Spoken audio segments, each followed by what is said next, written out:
here we are in the cuddy cabin. It's almost finished, and this will be set up for a few different purposes. Certainly once we're doing programs, this will be one of the stations.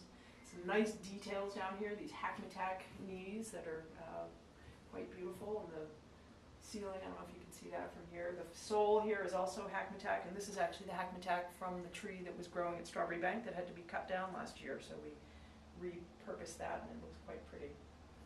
And then we've got little storage compartments in here for program stuff, and actually that's a nice view too to see some of the details. So now we're looking at the engine. This is our 230 horsepower Cummins diesel.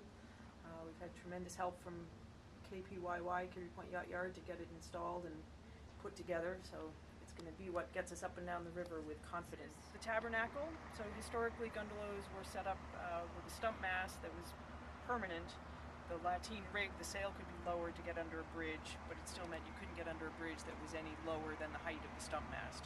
Because we want the new Gundalow to be able to go to Exeter and South Berwick and Dover, we've arranged to do it a little differently. It's called a tabernacle, which is a very historic application, but it's not something that Gundalows use. The idea is that the stump mast is permanently here, but it has a pin at the bottom. So when we want to lower the sail, first we'll lower the yard sail, and then to get the stump mast down, there's going to be a hatch right here on the deck, so someone can climb down under there, pull the pin out, and then lower the stump mast so that the butt of it will swing in this trough, and it will lay down to a crutch that will catch it on the other side. So what this will do is it will make the boat only the height of the cuddy cabin, and we'll be able to sneak under bridges and get to where we're going without having to take the whole rig out. So here's the rudder. The propeller will go right here, and there's a nice big piece of copper plating right above it so that when the propeller is going around and kicking up water, it won't spit all the caulking out of the seam. So that was a nice feature.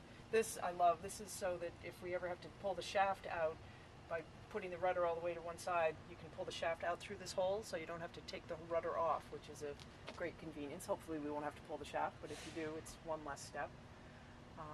And the chains here are set up so that it prevents the rudder from going too far to either side and getting hung up, in the propeller wash, or if you're going in reverse, it's nice to know that the propeller or the rudder will stop before it swings all the way over, and is then very hard to get back into the middle.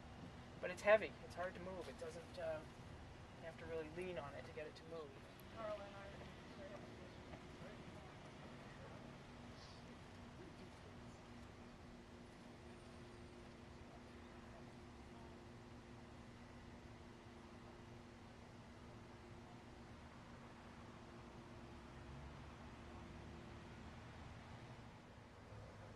This new Gundalow is ready almost to launch.